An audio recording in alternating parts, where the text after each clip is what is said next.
Assalamualaikum warahmatullahi wabarakatuh. Kembali lagi dengan saya Fira Maulida Ahsania dalam pembahasan mengenai hukum ekonomi dan bisnis.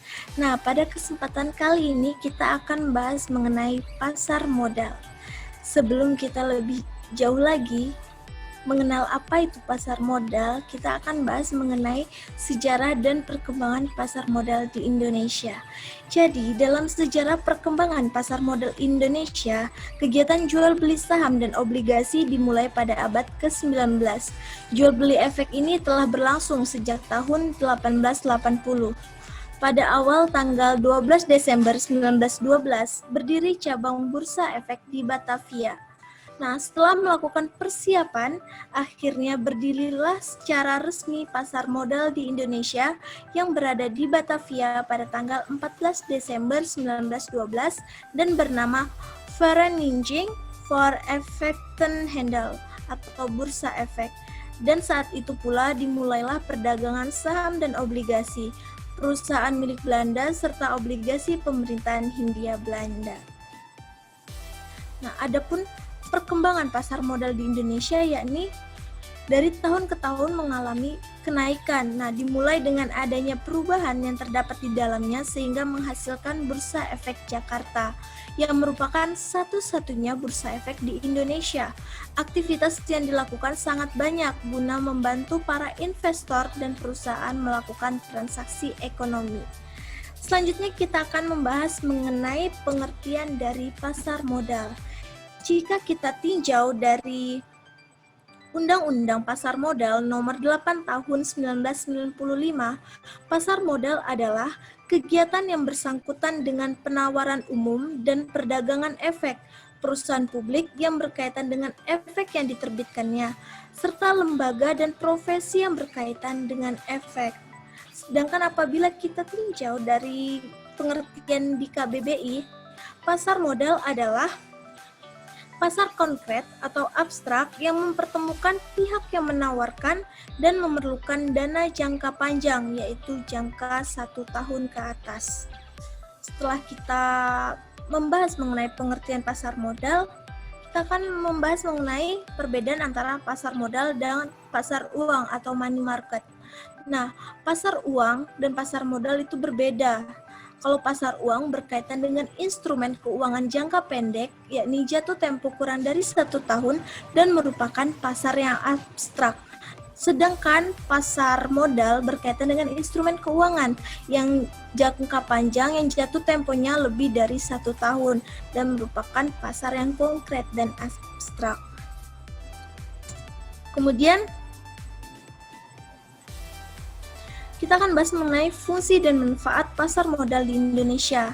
Jika dilihat dari fungsinya, itu ada 5. Yang pertama, sebagai sarana badan usaha untuk mendapatkan tambahan modal. Yang kedua, sebagai sarana pemerataan pendapatan. Yang ketiga, memperbesar produksi dengan modal yang didapat sehingga produktivitas meningkat. Yang keempat, menampung tenaga kerja. Dan yang terakhir, memperbesar pemasukan pajak bagi pemerintah.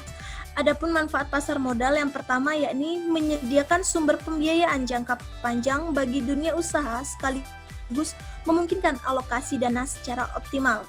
Yang kedua, memberikan wahana investasi yang beragam bagi investor sehingga memungkinkan untuk melakukan diversifikasi.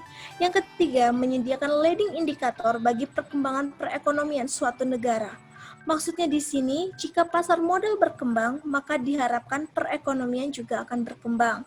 Dan yang terakhir, penyebaran kepemilikan perusahaan sampai pada lapisan masyarakat yang menengah. Adapun jenis pasar modal, yakni ada 2. Yang pertama, pasar perdana atau primary market. Nah, pasar perdana yakni penawaran saham oleh emiten dilakukan sebelum diperdagangkan di pasar sekunder. Yang kedua, pasar sekunder yakni secondary market merupakan perdagangan saham yang telah melewati masa penawaran pada pasar perdana. Saham pada pasar ini telah dijual luas setelah melalui masa penjualan di pasar perdana. Selanjutnya kita akan bahas mengenai instrumen dalam pasar modal. Yang pertama ada instrumen penyertaan atau biasa disebut dengan saham maupun stok. Nah, saham merupakan surat berharga yang bersifat kepemilikan. Artinya, si pemilik saham merupakan pemilik perusahaan. Keuntungan yang diperoleh dari saham dikenal dengan istilah dividen. Jika kita lihat dari segi hak tagih, saham ada dua. Yang pertama, saham biasa atau common stock, dan yang kedua, saham preferred atau preferred stock.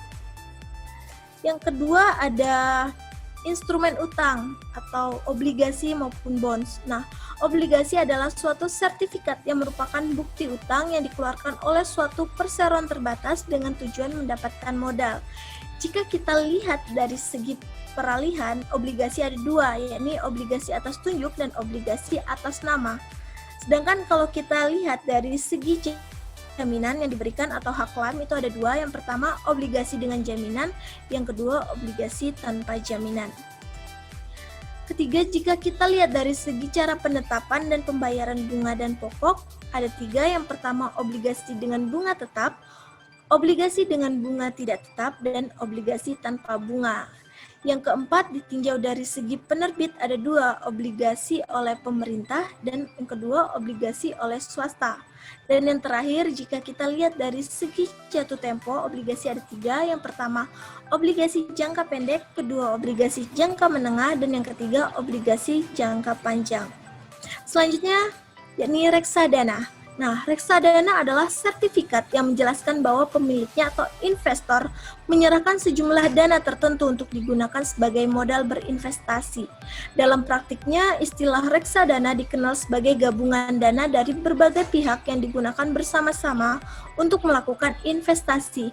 Masing-masing peserta reksadana tidak mengenal satu sama lain, namun memiliki tujuan yang sama, yakni mendapatkan keuntungan yang sebesar-besarnya dari investasi yang bersama tersebut. Adapun para pemain di pasar modal, yang pertama, emiten. Nah, emiten merupakan perusahaan yang akan melakukan penjualan surat-surat berharga dan atau melakukan emisi di bursa efek. Yang kedua ada investor, yakni pemodal yang akan membeli atau menanamkan modalnya di perusahaan yang melakukan emisi. Yang ketiga adalah lembaga penunjang, yakni mempermudah baik emiten maupun investor dalam melakukan berbagai kegiatan yang berkaitan dengan pasar modal. Selanjutnya yang terakhir yakni ada tahapan emisi. Tahapan emisi di sini ada 4. Yang pertama yakni tahapan persiapan, yang kedua tahapan penyampaian letter of intent, yang ketiga penyampaian pernyataan pendaftaran, dan yang terakhir ada evaluasi oleh Bapepam. Nah, demikianlah pembahasan kita hari ini mengenai pasar modal. Terima kasih bagi semua yang telah menyaksikan. Saya akhiri. Wassalamualaikum warahmatullahi wabarakatuh.